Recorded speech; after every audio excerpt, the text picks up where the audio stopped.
Another headlines, the state of Colorado is warning its COVID-19 vaccine providers to ditch ID requirements or risk losing access to vaccines altogether. The announcement is aimed at making the vaccine available to everyone, including non-citizens. KRDO News Channel 13's Lauren Barnes is live at UC Health Memorial Hospital tonight. One provider that says it's already following the state's directive. Lauren. Heather, Bart, that's right. The overall goal here is to increase accessibility to the vaccine. Now, as people 70 and older get priority right now, it does raise the question about whether or not people will be honest about their age, especially if there's no verification required, and as the demand for the vaccine outpaces the supply. The Colorado Department of Public Health and Environment expects all 459 COVID-19 vaccine providers to drop any ID requirements or face serious consequences. And we know that for some people, being asked to produce government ID can be a deterrent from them accessing this vaccine.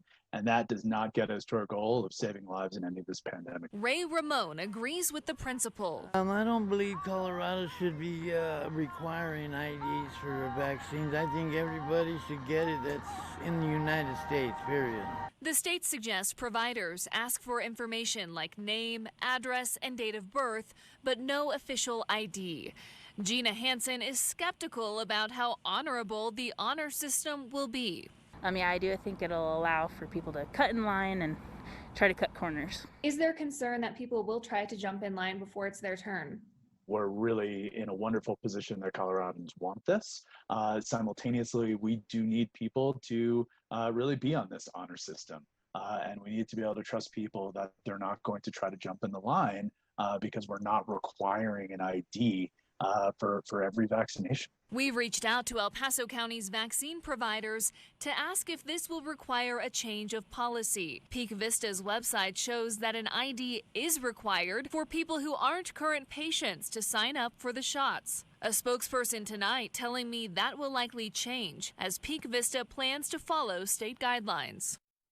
UC Health, the hospital network, says it won't have to change a thing, adding that it has not been asking people for formal identification. Kaiser Permanente just moments ago told me the same thing.